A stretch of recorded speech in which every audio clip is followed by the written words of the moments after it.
Okay, I think we've started again, so let's see what happens here. Can you guys hear me?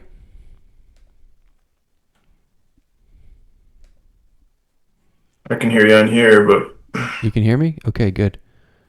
Looks like I'm streaming now, so let's see what happens. I think it just continues with these guys who are already in here, but I don't know. I might have booted them all.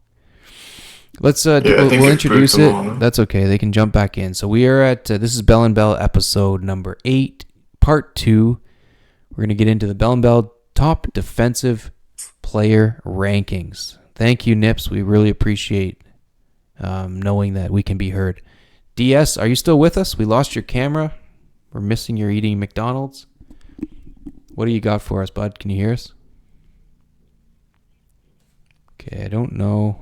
It doesn't look like he's muted, so we will start. So what we're going to do here is we are going to talk about top defensive players in the W, and then hopefully we're going to have time to compare them to our offensive rankings, at least to identify those who are like really a big gap. Nate, I think where we landed on was I was just going to go through the list, and you're going to tell me where you had people if they're different than mine. Is that right? Yeah, go through your list and then I'll chime in if I'm different, or I can add where I had them. Okay, so top defensive players. I had Maddie and Don Don just kind of like at the bottom. Then the next ones I had, I think, is a group of 3 and maybe 4. I have Ben Salem at 27. I have Yoda, Orange County at 26. I have Jer at 25. Let's see. Let's stop there. Did you have anything different, and do you think those guys are in the right order, or is there somebody that they're better than? I mean, I had Yoda at 23 actually. I actually think Yoda's pretty good defensively. Interesting. I mean, I played him the other night, but it was so choppy I couldn't tell. He beat me in overtime. I scored, and then it glitched to his goal. I was like, Those are fun. oh man, and it was overtime, so it was the end. Yeah, I mean, I just think like I had him rated a bit lower on the offensive side, but I think I mean, he's given up 103 goals in 30 games. 103 goals in 30 games. Yeah, that's pretty rough. It's like I mean, 3.1 or 3.2. yeah, he's an interesting player. Like sometimes I'll play him and it's just easy, and then other games he like in past years he's beaten me, he's tied me, like taking me to OT. Like he always seems to be good for one game, and then the other game he just kind of lets go of the rope. So you had him at 23. So that means who did you have at 25? 25. I had G-Lock. So you have Ben Salem at 27? Yeah. Philly Chris, yeah. And then Jer at 26. I mean, I had Philly Chris, and then I had Blair. Oh, wow. So way down. And then you had G-Lock. Then I had Jared, then G-Lock. Interesting. So we have a bit of a disagreement all right off the top, which is interesting. I think there's no way you could say Richfield is worse at defense than Yoda. I don't know. I kind of strongly think so. To me, I'm interested what people think about that. I don't think Richfield's not good on defense at all. Like, but I mean, Yoda like gives up 3 goals a game every game. He gets beat. Yeah, I mean, but he's also, I don't know, like pure defensively, I think he's not putting any pressure on you on offense. So it's just like, he's bound to give up goals. But yeah, I don't know. Maybe I'm way off with this, but I just feel when I play those two, I mean, it also depends because Richfield, you can get him locked in and he's pretty damn good, but you get him some games and he's just sloppy with the goalie. His defense is just kind of getting worse. Yeah, I don't know. I might be wrong with that one. I wonder what people think, actually. I could be way off. But Caden says he agrees with you. I had Richfield ranked 21, and I had him ahead of Minnesota, ahead of Betty Ford, ahead of Saguenay. Wow. And Jer. Yeah, I disagree. I had him behind all those guys. He beats me every year. I always split with him. He's damn good. Yeah, he's good for sure. But I think it's just based on his offense. I don't know. Yeah, I definitely could be right. I'm not sure that. Well, anyway, I'm surprised to have Yoda so high in your list, I guess, because I don't know how. I mean, he's improving. No, this is not a criticism. He's improving a lot, and I had him ahead of Philly Chris. I had him behind Jer because I think Jer is he's pretty good at D. Yeah, Jer's pretty good at D. I mean, and I had G-Lock ahead of them too, but like you know, I had G-Lock one ahead of Jair and just behind Yoda. yeah, I had G-Look at 24, which would be the biggest gap between offensive and defensive. Yeah, I mean, I had G-Lock 8 on offense and 24 on defense. So, um, biggest gap for sure. Yeah. So I had Betty Which, like we Ford. talked about last episode, it's like even in the defensive zone, he's like good. It's just the like turnovers and the neutral zone of. Well, yeah, let's talk a little bit about G-Luck because I think I had Providence way higher, but Providence covers himself with his goalie so much. But I think they play very similarly. Yeah, They both yeah, take unnecessary risks a lot in the neutral zone with their own D and just give up so much breakaways. yeah. Which I Yeah, I don't think know. they're actually very similar. Actually, now that you say that. To me, Richfield doesn't do that. Like I don't know. He kind of tries to play D. Like I don't think he's very good at it, but I think he's better. He doesn't necessarily just gamble all the time. Yeah, I think these D rankings are kind of interesting as well because it's also matchup wise. Like I'm basing this a lot. Like there's gonna be one later on that like one guy just completely shuts me down lately. I didn't have him in the top five, and I'm just like. But if it's purely based on my matchups, I would rank him a bit higher. Which maybe I'm rating Yoda too high from our matchups, but I'm not sure. Yeah, I think I'd have him ahead of those guys. Okay, let me look through. So what I've got here in front of me is the all-time coach statistics. This is on the database. Goals against average all time in the history of people's time in the league. But is this W or all leagues? It's all leagues.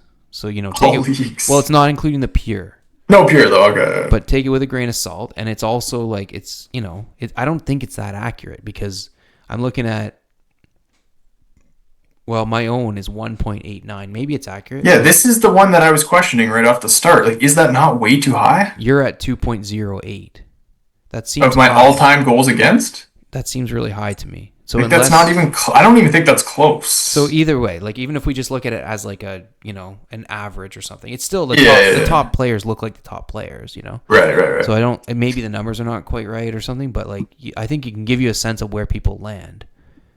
In that one, well, Nips is the total outlier. He's at 3 goals a game, way down the list. I mean, whatever we can talk, but I think he had some rough years at the beginning. In that one, though, it says Jair's at 3.25, Krav 3.33, Autobahn 3.50, Wolf of Highland 3.53, Philly Chris 3.81, Yoda 3.81, Chalky 3.94, Sumter 4.07.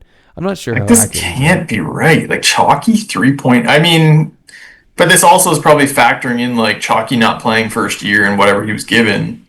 Richfield. I mean, Chalky those early 4.47. years, I guess, was giving up a lot. Richfield is almost the absolute worst in the whole thing. So the bottom is Aftershock, Dinkelberg, Halifax, Leviathan, Gamby, Don. I don't know who JNC. I think that was Miami. Remember that guy? Yeah, JNC Iguanas. He only played 8 games. No, 66 games. Sorry. And then Richfield. He's worse than Matty A in this chart. So I don't think So it's there's no way this can be right, though. No, there's no chance that Richfield is worse than Matty in goals against average. Matty's been getting letting in 4 a goal a game every game forever. Anyway, I don't. But Well, according to that, Richfield should be 30th then. Yeah, according to that, he's no, except for Don. So yeah, I don't know. I don't know, man, what that means. All that to say that Yoda and Jair are both like quite low on that list as well. But whether that list means anything, who knows? Interesting. Anyway, where did you have Krav? I have him 23. 16, I got him. I kind of thought. Which I would probably switch. I'm going to switch that right now to 17, actually. I'll put NJ Killer ahead of him. Wow, you have NJ Killer that high as well. Holy shit. Yeah. So, yeah, like I kind of felt like Krav is drastically improving. So the guys I have in front of Krav are Gophers, Richfield, and then NJ Killer. What's your next? What are you at then? Count down your numbers. You were at 25 for G-Lock, was it? 25 for Jair, 24 for G-Lock. Now I'm at 23, which is Betty Ford. Okay. And then I've got 22 is Gophers, 21 is Richfield, 20 at Woodland. Yeah, well then, wow, we got some big disagreements here. I got Gophers at 11. Gophers at 11. Holy shit. Which did seem a bit aggressive when I was doing it, but Man. So yeah, I think that I probably would change that actually, like looking at this list right now. But So I based my like general like groupings on goals against average last season. oh, okay, you could check that. Yeah, it's in that. Well, he didn't play last season. Well, Gophers didn't play. I plugged him in, but the rest of them are and LHX I plugged in, and Right. Sunnyvale I plugged in. Right, I didn't have any stats for those guys, but the rest of them like I didn't necessarily put them in the order of that. I kind of grouped them as like, but there's like some obvious differences. Like it's like a group at like the 3.8, 3.6, 3.4, whatever, and then there's like a jump to like 2.8, 2.75, whatever. So I kind of grouped them in that and then organized them that way. Yeah, I mean, you might be right. Like, I probably do have Gophers a bit too high. Like, looking at this, I shouldn't have them that high. But I don't know, man. I find him tough to score on some games. Like, he can really lock down that the goalie. Um, Again, consistency. He probably shouldn't be that high. I think I made. So I think looking at who this do you now, I have would then? drop him. Who is in your 22? Like who? Also, where's Sutton? Is he coming back or what? Well, he just posted on the chat. Love that I wasn't invited for the discussion. Oh, I thought he was still in the. Just tell him to rejoin the link. Yeah, Sutton, just rejoin. We couldn't hear you, and then you disappeared. Anyway, so yeah, so who do you have? Yeah, that next group. So I had 24 Ultra, 23 Yoda, 22 Maryland Mike. Holy. Wow, like that's so different than mine. Those guys. I have Valhalla at 18, so I guess that's not that far off. I had Mike at 10, Really? but maybe I'm totally confused. Like defensively? I guess not. I don't know. Like I guess Sutton put up 8 goals on them in the playoffs. Yeah, I have Yeah, I don't ahead know, of man. like Sugar Valley, Providence, Sumter. Maybe I'm totally off base on that one. Does seem kind of odd. That's part of the grouping of the goals against averages. So, I just view him as like pure offense right now. Like if he gets that defense in order, he'll be like a legit contender. But I just think he's far off. I think when we I did mean, the it's tough offensive, too. Like I was also after this group, I find that like these guys are pretty even. well that's basically like so my list. So after I read up to number 20 was Woodland. I have 19 Autobahn, 18 Ultra, 17 Ellis, 16 NIU, 15 Sunnyvale, 14 Hamilton. Like it just they're all so even and good, you know. Interesting. So you have Ellis that low on defense. Low? Where are we Like, at I've with got that? Ellis number 7 on my list. Holy shit. Defensively. 7. Man, there's some like really the top 10 is amazing. How can he crack the top 10? Ellis is like lockdown. Like it's only last year when he kind of just mailed it in. I don't know. Yeah, I was like, Holy, like I don't know, man. Like Ellis is good. And 17 is probably low, but it was based on like he had a shitty year last year, whatever. But like, is Ellis that much better than Providence, Chalky, Hamilton on defense? I honestly think he's quite comparable to Chalky. I would put him slightly better than those guys. I wouldn't put him like that much better, but I think he's better than all those guys. I don't think he's ever been in like the top 6 goals against average or No, top he's 10. up there. I remember shutouts at least. Like he was always when I used to like pay attention and try to win the shutouts. It was like Ellis, me, Ellis, you, Caden would be like the 4 that were up there. Oh, interesting. Yeah. So then Ellis is I good probably on have him defense, way too man. low. Like offensively, obviously we had him low, but I think he should be top 10. Yeah, interesting. So then if we took out South Hills from my top 10, I mean, you got to bump some good players here. Anyway, I'll be curious where you get to with that. So did you have so I had Autobahn 19. Where'd you have Autobahn? 15. Okay. Then I had we already talked about Ultra. So you had Ultra lower than me. I had him at 18, but not that far off. I had Ultra and G-Lock side by side. I just think they play so similarly. Like Yeah, fair enough. I mean, I had them like very similar, like offensively and defensively. Yeah, fair enough. Then I had Alberta. We already talked about that. I had Sonoma after that. So who do you have at 7, like in the 18, 17 range? Well, I have Sonoma at 21, which I think might be too low. Looking at it now, Yeah, I think so. I I mean, historically, he used to be pretty easy to score on. But he's not. I mean, And he still play. is, but he's not. Not the same way. I mean, playoffs, it would always be, he's like high scoring, just like offense. He's like an offensive team, but he is kind of shifting that now. So that might be too low, but I don't know, man. Yeah, I had trouble putting him over these guys. And then who did you have after him?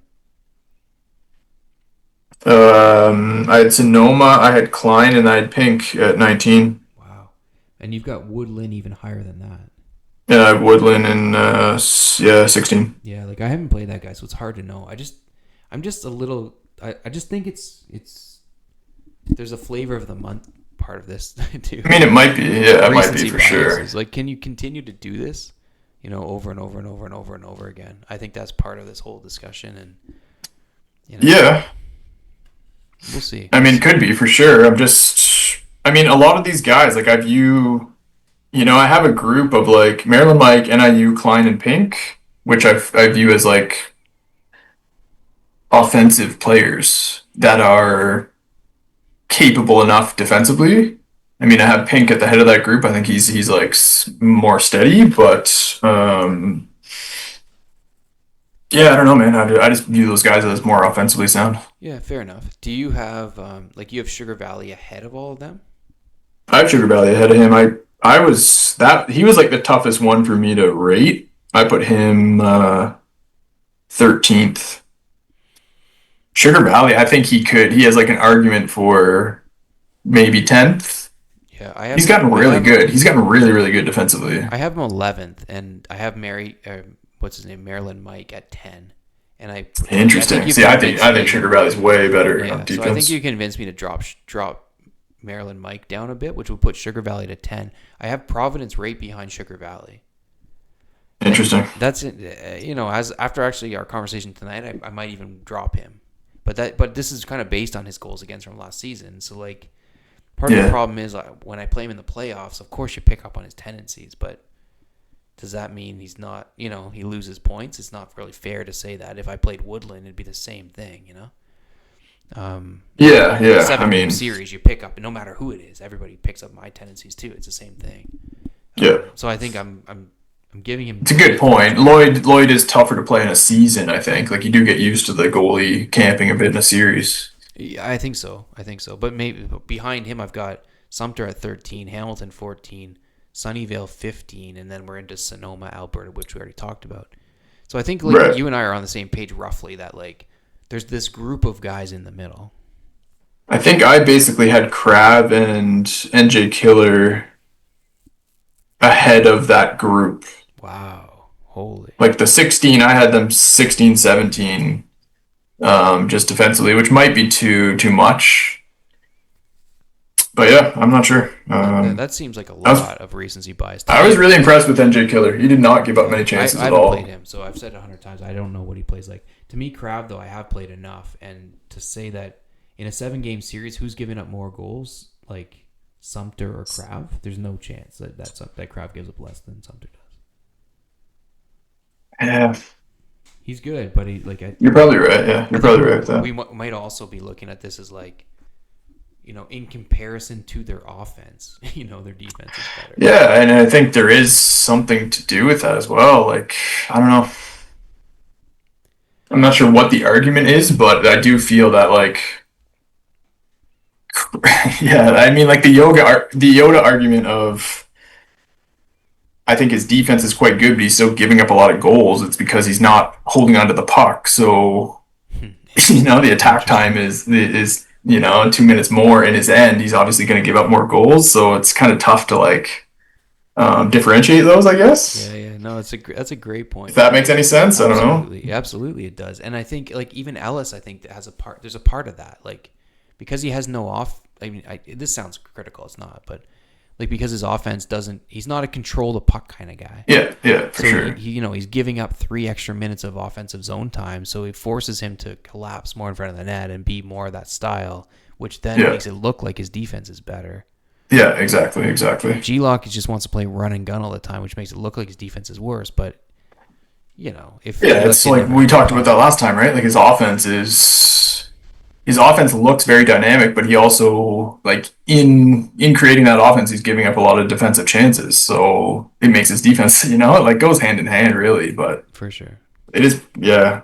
I'm kind of surprised we have this much variance in these defensive lists. And really, like our offensive list was very, very close. Sumter Yeah, was quite different than the two of us, but you and I were almost on the same page on all of them. I'm surprised as well. A lot of what I've done though is based on last year's goals against average. So right. that's certainly coloring it. And looking at the list, even with what you're talking, I probably would move Providence down a bit. I'd move Maryland Mike down a bit. I mean, I don't know how many times we can say this, but like when you start saying, I'm saying Sumter's at 13 and, Woodlands at 20, like there's not a lot of difference between those guys. There's not a lot of difference. And like the group I had Gopher 11, Sutton 12, Chalky 13, Audubon 14, Red 15. I had no idea where to put Red, which is probably way too low to be honest. 15 is way too low. Red is one of the Yeah, I guys. had no idea. That was the one where I was just like, I have no clue where to put Red. So I have Red at 8, and like so. Which might, yeah. We'll get back into it, but Red is one of the only players who has over a number of seasons come under 2 goals against average. Like Interesting, yeah. and I'm going, anecdotally by my memory, but that is one stat that I do track regularly, and who's under 2, because I think it's pretty tough to win if you're not under 2. And the guys who do it are you, me, North Bay, Red, Puss, Pitt, Hoth. And then once in a while you get like Sunnyvale goes under 2, or Hamilton does, or Oh, Ellis is consistently under. Ellis does. Yeah, like guys like occasionally, but not consistently. Anyway, Red is always in there. Yeah, that was a tough one. I don't know. Yeah, I really had no idea. Like I actually had him at like 10 and then moved him down. I wasn't really sure with Red there. Okay. Would probably have him at like 11 redoing that right now. Then we're into the top 10. Who did you have as 10? 10, I had Puss. Puss at 10. I had Puss at 7. He is kind of dropping in all these rankings, which is really kind of a separate conversation. But like, there was a time when I don't know that it was much of a debate that Puss was top 3. Then Red came and kind of grabbed hold of a spot in that top 3, and then Red seems to have fallen out of that spot again, although, I think a bit unfairly based on his roster. Sagathon, I think, has made a claim now to back in the top 3. Pitt is definitely there now, I think, consistent. Yeah.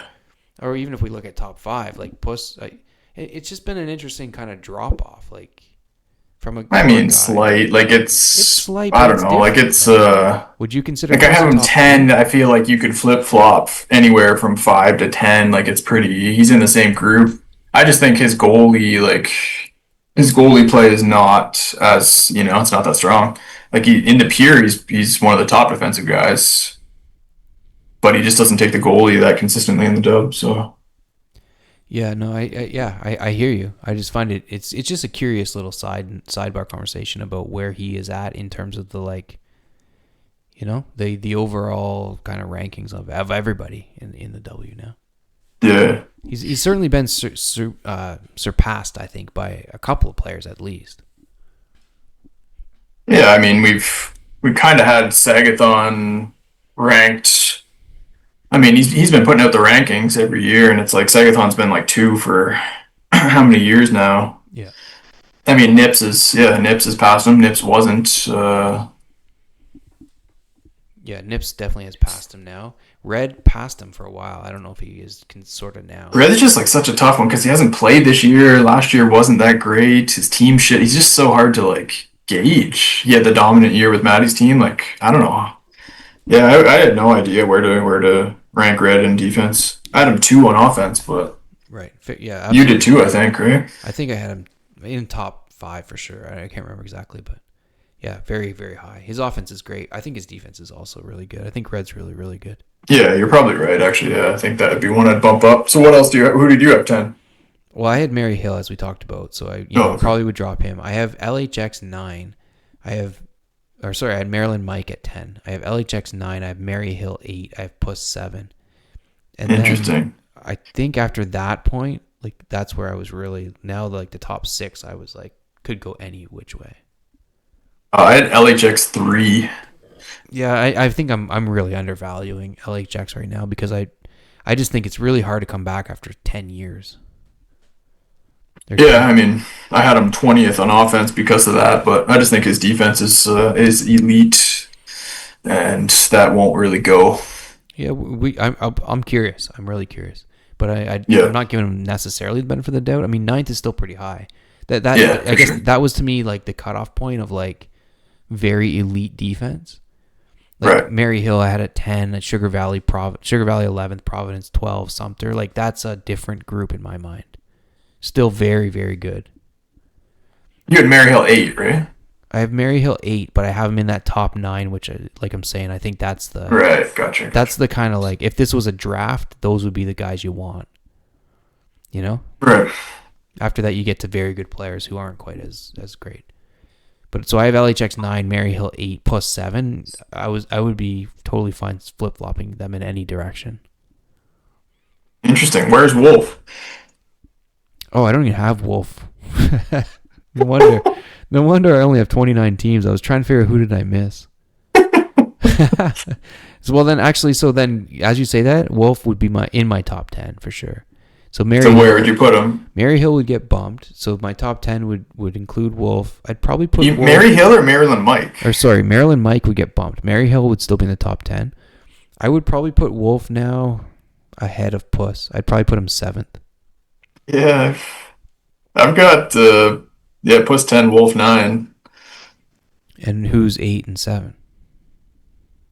Nips 8, Ellis 7. Yeah, so Ellis, I didn't even have Ellis considered in my top 10. Which I think, yeah, looking at that, Nips was the one that I mentioned earlier. Like, if I'm just going off our games, like the guy is just dominating me on defense right now. Like I can't do anything against him. But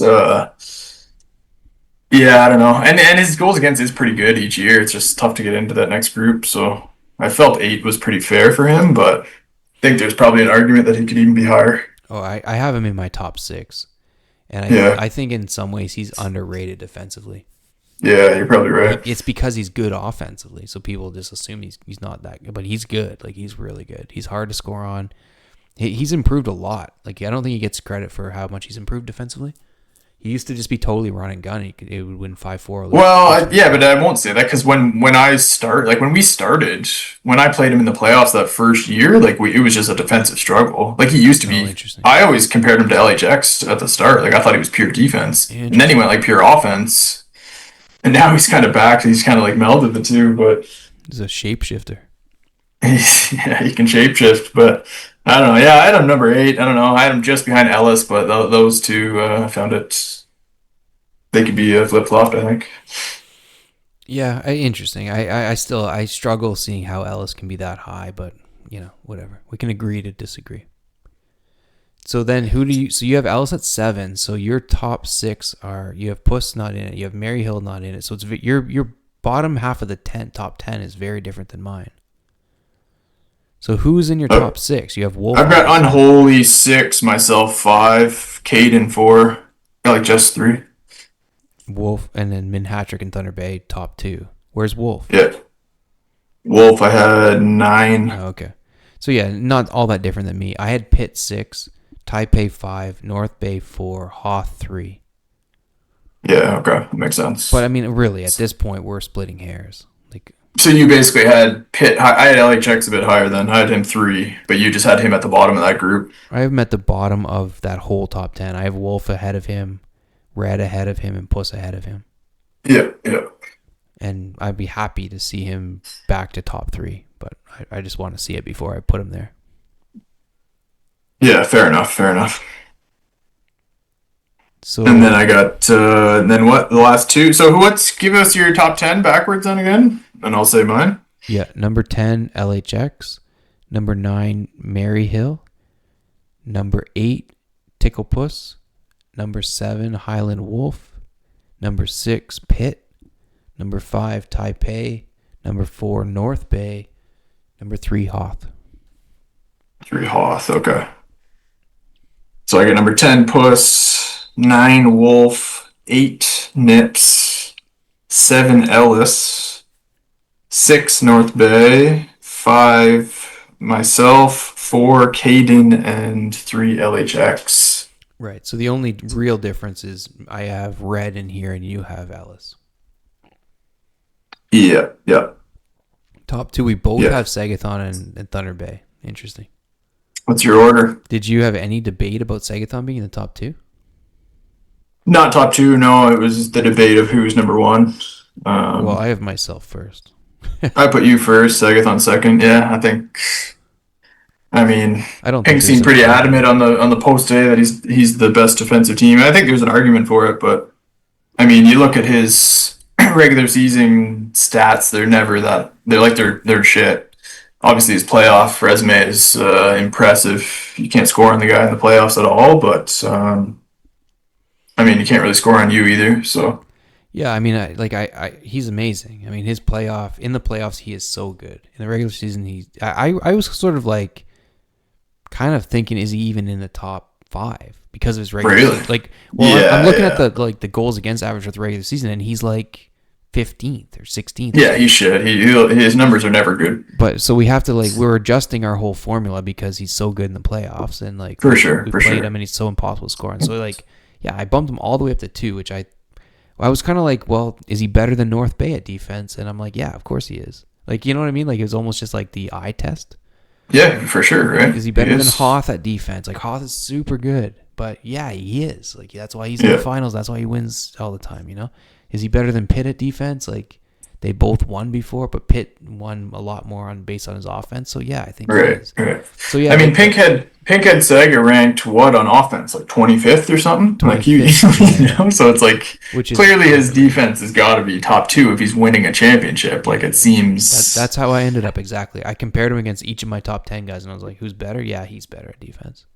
And then when he got to me, I honestly was like, and this is gonna sound like I'm bragging, but like, I won 10.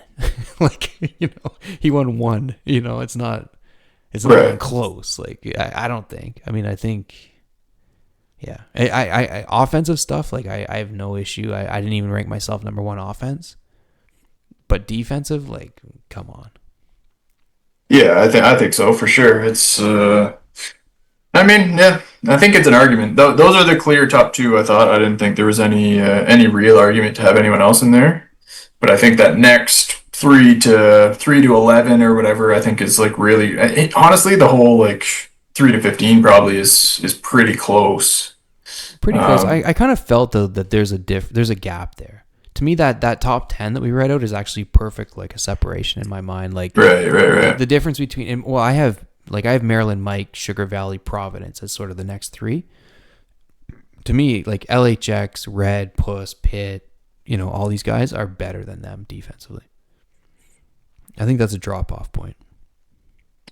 Yeah, the 2 toughest that I had to rank were Chalky and Red, I would say. Right. Chalky, I find like he's really, really tough to score on now, and Red, he's just like, I feel like I haven't really like played him in like 3 seasons, so it's just hard to. Why were you having trouble ranking Chalky? I don't know. I think there's an argument that Chalky could be like, I've got him 13th, and I was like, was that too low? Like I don't know, man. Like I think there's a debate that he could be 10th, maybe even higher. Like I just think he's really tough to score on, but maybe I'm wrong. Maybe I'm overrating him. No, I'm with you. I have him 11. And I have Maryland Mike 10, which I think I could easily swap those 2. Now I forgot the Wolf, so that would bump them back 1. But it's like I think there's an argument that Chalky's better defensively than the Wolf. But I have Wolf higher. Like I have him 9th, but I don't know. I could flip those 2 and like wouldn't feel that bad about it. I think they're close, but if I had to take a playoff series against either of those 2, who do I think I would score more against? I would score more on Chalky. I'm pretty sure about that. The Wolf has gotten really, really good. His defensive game is solid. Like he's accepting the finals, which obviously the nerves got to him because like he doesn't give up. That's why I wanted him to join I wanted to ask him that. Like that's the one question I have for this guy is like, how did he get like Sagathon scored 6 on him twice in 4 games? That's unheard of. Like, so, but it must have been nerves. What else could it be? Or maybe he had a bad night, like he didn't sleep the night before. I don't know, but like, man, that's a terrible performance in the finals. I want to hear what he has to say about that. And I know he's posted once that they were all close games, which is a weird post to make. Like you either don't acknowledge it or you're like, I got fucked my ass kicked, but I'll be ready next year. Like Yeah. you don't be like, I did really well. I'm really proud of myself. Like what are we doing here? So I really would love to ask him that, but we did invite him onto the show for everyone listening, but he said he can go. He's not barred by his Wolf and Klein contract from appearing. Oh, I thought he said on the Wolf and Klein that he only podcasts with Klein. No, he said, I asked him that very specifically, and his answer was, what did he say here? Like he is capable of podcasting with others. He says, I am not restricted from doing Bell and Bell. I just cannot do it tonight. So yeah, we will get him on and we will ask him that question because I think nerves have something to do with this, and I think Wow, after all that talk over Nips, that's well, Nips showed that he overcame that difficulty eventually. So I got a question for you then. Just as we're kind of wrapping this up here, like who might you be the most wrong on out of this list? Who might it be the most wrong on? So the top 10, I mean, I tried to be very clear that I think any of them could be the best, like no question.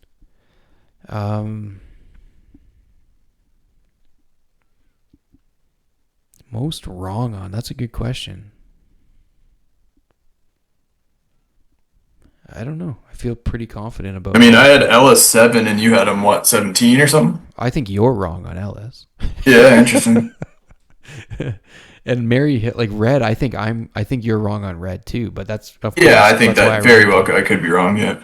I mean, I think any of these guys in the middle, like I think Providence maybe actually. I put Providence at 12, which actually is 13 because they didn't have Highland. I think maybe that's the one that's too high. I've got him ahead of Sumter, ahead of Hamilton, ahead of Sonoma. I don't know. It's hard to know. He's good and he plays really good D, but sometimes he maybe is overrated on D because he's got a weird style and you just jump in there, you're not ready for it.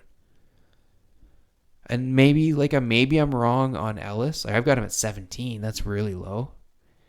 Maybe I'm wrong on Woodlyn. I've got Woodlyn at 20.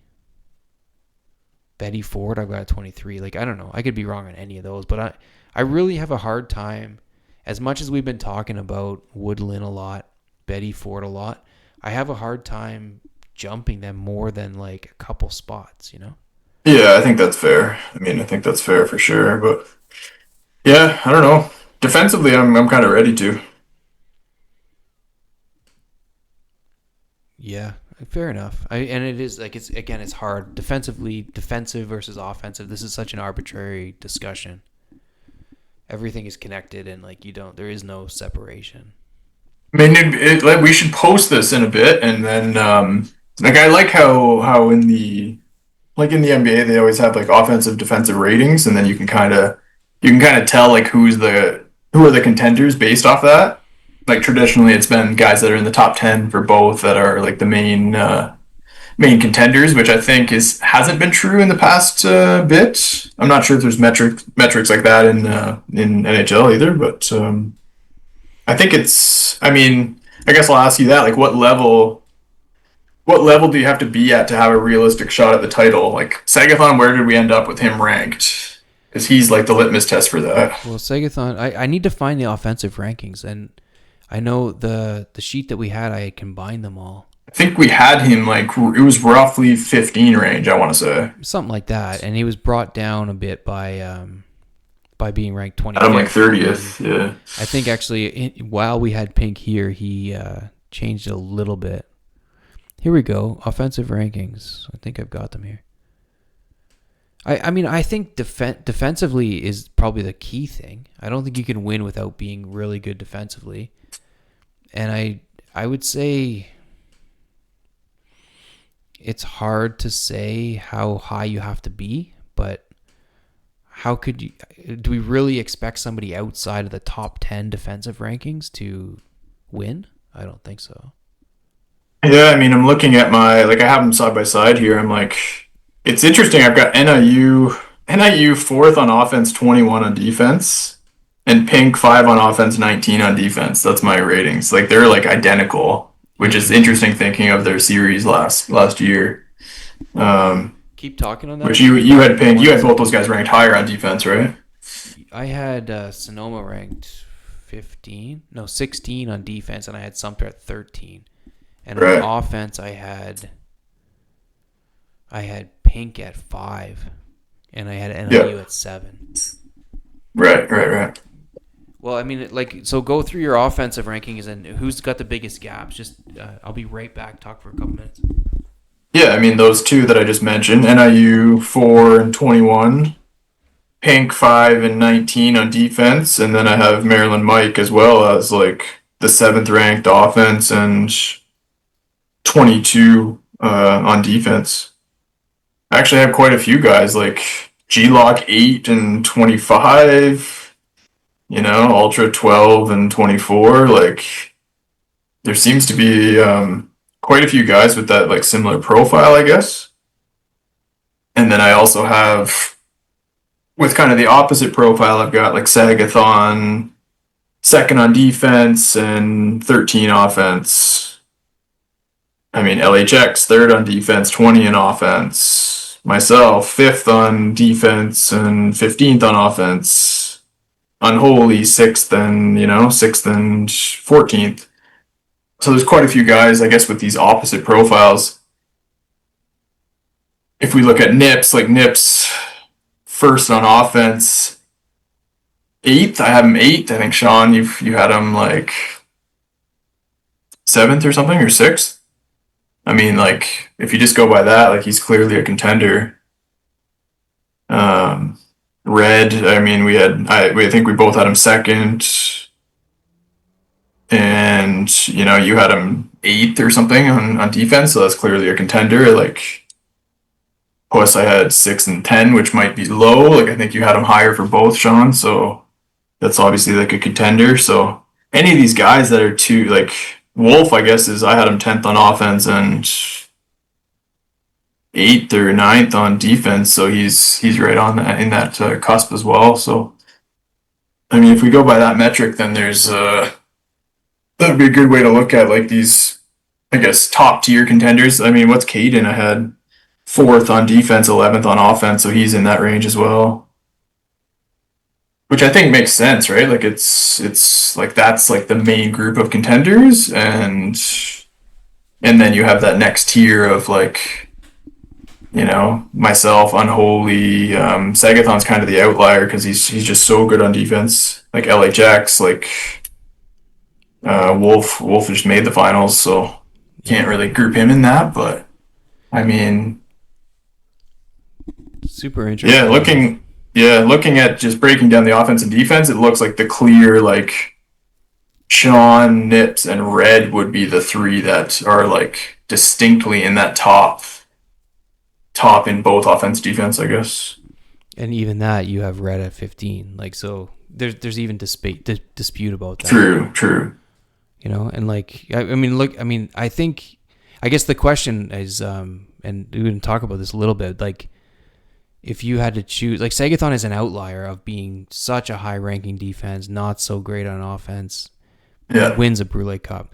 I think the answer is that if you're better off to be an outlier on the defensive end than the offensive end. But clearly. Do you have any thoughts on that? Is that true? Looking at this list, it's clearly like I think you have more of a chance at playoff success with a dominant defense than a dominant offense. Maryland, I think Mike so, anyway. would be the test case for that. But I also think, I mean, Sagathon's probably at the absolute brink of how low you can be on offense and win. Well, and to be fair, I also had Sagathon 9th in offense. I think Sagathon he's underrated in offense, and like he doesn't score a lot of goals, but he knows how to score. Yeah. I think that's fair. I mean, I had him 13th, you had him 9th, so Pink had him 25th. Right, which skewed the ratings a little bit, but like I don't think he's as much of an outlier as we're talking about here. So what guys on that list, I guess looking at these two lists, like who, I I mean, you look at like G-Lock, it's like if he could jump up to 15th defense, from 25th, what I have him, it's like he's like a playoff lock according to my rankings. I think you're Which right. what other guys are like that? I think you're exactly right. G-Lock is the classic example. I think Richfield is another one. If he can get to 15 defense, we had him. Yeah. Well, I guess he got ranked 19 offense. I thought that was also low. I had him Yeah. at 12 offense, but anyway, about 19. But I think like guys like that. Oh, and I think Ellis, if he can get his offense up, we have Ellis at 26 in offense. If he was 15 in offense, he'd be a playoff lock as well. Sonoma, I think we had him offensive so much higher. Like for Sonoma, I mean, this is an interesting exercise for a guy like that. Like, I personally don't think that you can win. You're not going to win 4 rounds in this playoffs when it's this difficult unless your defense is top 10. Right. So I think we had Sonoma at 5th offense. I don't think he's going to win. He might win a round. He's not going to win more than 2 or 3 rounds unless he gets his defense into the top 10, which means he's got to be better than LHX or Holt. Like, these are really good to knock them out of the top 10. It sounds easy, like get your defense into the top 10, but that means you have to be better than some of these other guys. Yeah. Tough thing to do. But I think until he does that, he's not gonna really contend. Yeah, I mean, I think you're probably right about that. Who else is on that list? Like Maryland Mike is clearly the same idea. Maryland Mike's exactly the same. I mean, yeah, I kind of went through it. It's like NIU, like on my list, NIU, Pink, Maryland Mike are all very similar in like elite offenses. And in that same, I've got them like 19 to 22 on defense. Yeah, makes sense. And then there's a whole bunch of guys that, are kind of contenders, like by the looks of this. They're contenders. They're in the top 10 on offense, top 10 on defense. They got a shot. Pink would be the guy. Yeah, you're right. You flagged Pink already. He's the guy that needs to improve his defense. He used to be more defensive oriented. I hate to even say that because I loved watching Pink play. His run and gun style. Yeah, for sure. That's the thing. It's like, same with G-Lock. It's like, yeah, move it up to 15, but it's like, man, his games are very enjoyable to watch because it's just pure run and gun. Yeah, I think to me, G-Lock and Providence are the two. If you could pick 2 guys to coach that you think you could really improve, those would be the 2 guys I would choose. Yeah. Well, Providence, like you'd love to be the coach and GM of his team, and then get him just to do a few little things differently. Like if G-Lock would just stop chasing with his defense. In the G-Lock's funny, man. I watch his games and I'm like, this guy plays like the opposite. Like all of the stuff he does is like stuff I wouldn't do. And the goals he scores, like I wouldn't even like try these passes or like he like charges by his D. And I'm just like, man, I would never do that. He's like the opposite player of me or something. But man, he's a good goal scorer. But yeah, I would just want to be like, man, just back check. Or back check and stop. Just don't go for the hits in the neutral zone. Same with Providence. Yeah. Like so many times, the guy just like in that playoff series, it was brutal. Like just constantly going for checks in the red zone at the red line. I'm like, it's pretty easy to get around. Anyway, those would be the 2 guys. Looking at the list here, like the defensive list, is there a style that stands out to you as like more effective than others, or is it just a bunch of random styles that people do better than others? I mean, yeah, I would say that top group is pretty all similar styles. I think your style is different out of that whole top group, but you just rely on the goalie when you miss your checks. But I think everyone else is like just kind of solid, clogging the middle. Except for Red, I have him still. Except for Red, you and Red play. Yeah, you're like the outliers in that top group, I think. Right. And I think Nips is a bit different too, where he would take the goalie less than the rest of that group, and just clogs the middle, playing defense. Yeah, Nips and LHX I think are pretty similar in that. Yeah, you're right. Yeah. North Bay takes the goalie a lot. Hoth does as well. Those 2 probably are more similar to each other now at this point. For sure, I would put myself and Ellis in that group too. I think we all play quite similarly on defense. Yeah, that's fair. And then Puss is kind of, I don't know, he doesn't take the goalie a whole lot. No, he doesn't. He's got a bit of an unusual style, and maybe I'm overrating his defensive ability, actually. I mean, maybe. I was thinking I was underrating it, so I'm actually not sure. Like, Puss, again, it's like it goes hand in hand because he doesn't give you he's like smart on offense. Like he's not going to turn it over. He's going to like protect the puck. So it goes hand in hand as well, right? Like he's not giving you these huge chances, Well, that's a really and he good clogs it, and like that's a really he's good just like a point. smart player. He's not going to give you that. We haven't really talked about that, but that is really critical. That like the guys who give up tons of chances are guys who are it's usually offense turning into defense. And like Puss doesn't do that, Nips doesn't do that. You just don't get those like neutral zone turnovers. They dump it in if anybody's at risk, they just shoot it like whatever. They never give it over. Definitely, definitely. I think that's a huge part of this is like not turning it over. Those blue line turnovers. That's the thing too with G-Lock. I'll watch and I'm just like, man, like even if he's up goals and he'll just kind of charge in, go for goals with 30 seconds left. Like he's just relentlessly offensive. But yeah, I think there's a lot of it of just dumping in the corner. I mean, like you lose some opportunities that way, but I think defensively to just be more solid, like yeah, just don't turn it over.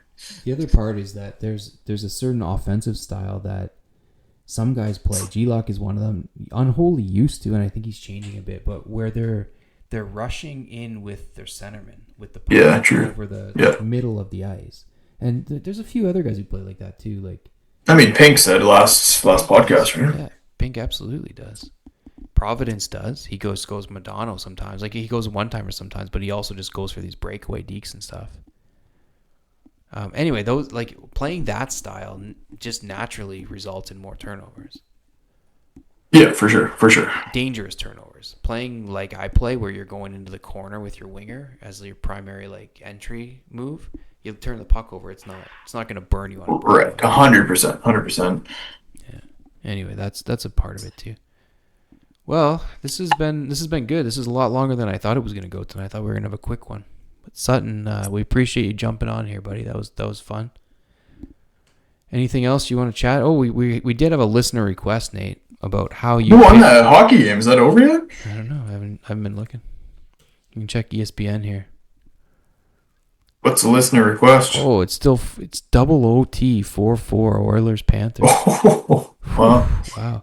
We had a listener request to they wanted to talk about, you probably saw it, it was Puss, wanted to talk about how you choose your travel locations. It's a pretty interesting question. Oh yeah. This one's a bit unusual, like for everyone. So for everyone's knowledge, like we're going together. Our whole family's going to Poland, and that's like a family trip. We're going to see some family over there that I've never met. Nate has before. But like you also are going to like Albania. Like how, like for example, how did you pick Albania?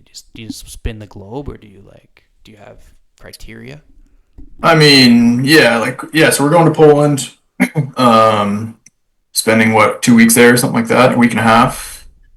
So Sean, me, and then my mom. We're going with my mom as well. So, and then after that, we're going to Armenia,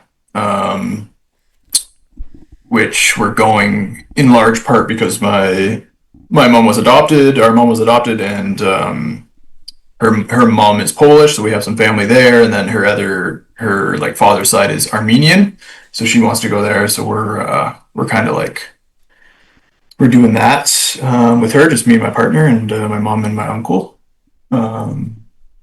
which I've been to before. Just kind of chose it.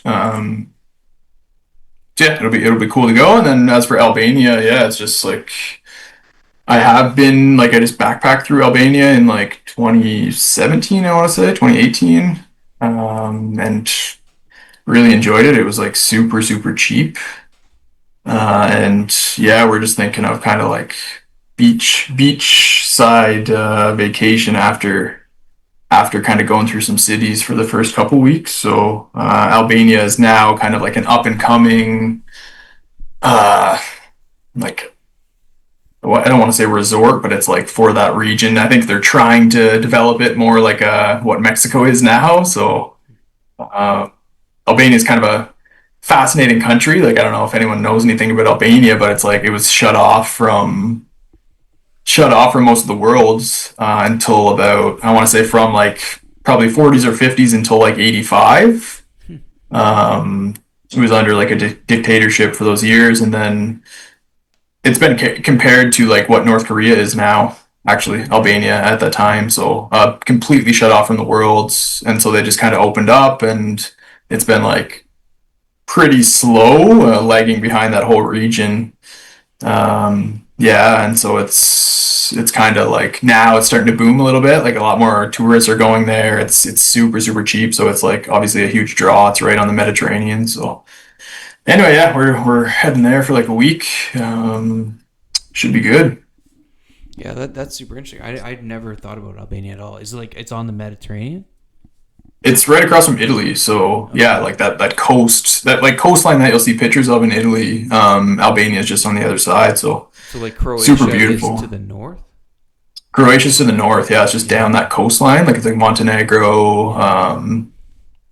So I've Might seen some be amazing some. pictures of Croatia, like the mountains running into the Mediterranean, like all that stuff. Yeah, yeah. Probably very similar then.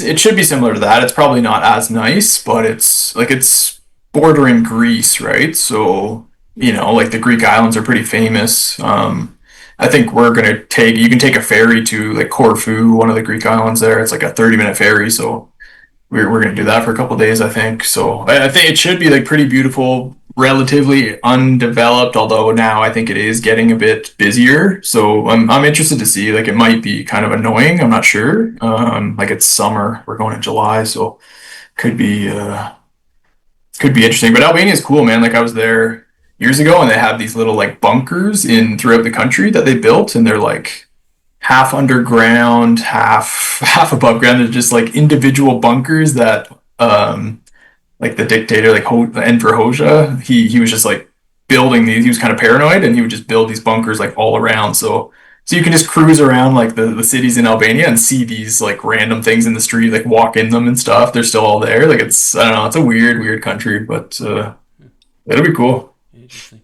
Do you have places like, or I guess I have two questions for you. Like I was gonna say, do you have like areas of the world that you would gravitate towards if you have the free time to go on a trip? And then the second question I wanted to ask you was like you said, it was like kind of undeveloped. Is that like a criteria for you when you choose like these countries to go to? Um, yeah, the first one, like the first question, I was super drawn to like the Spanish speaking countries anywhere in South America, Central America. Um, so I've kind of done most of that, like backpack through those. I was learning Spanish at the time, so that was kind of the draw. Um, and then yeah, I mean, I've done like kind of backpacking trips through Europe and definitely been more drawn to like Eastern Europe, cheaper, kind of not as overrun. I'm not a huge fan of going into these like super busy places, especially like in like the hot climates. But yeah, I mean, I would say I'm definitely drawn to the like definitely like Spanish speaking countries, and then like the Central Asian countries more so recently. That's kind of my draw. It's just kind of a cool area, a lot of history in there. So Like the Mongol uh, like steppe all the countries? Mongol stuff, yeah, exactly, right. Like it's like the Mongol, and then the kind of like the Middle Eastern, like Turkish, like meeting in that region, plus the Russian. Like it's just a super fascinating area, I think. So I like Hmm. that kind of thing. Although like can't really go wrong in like China either. So Cool. Very cool. All right, man. Well, this has been a lot of fun. Thanks to DS. Thanks to everybody for watching and listening. We'll try to get it up on YouTube as soon as we can. And see you for episode number 9. all right, see you guys. All right, man. See ya.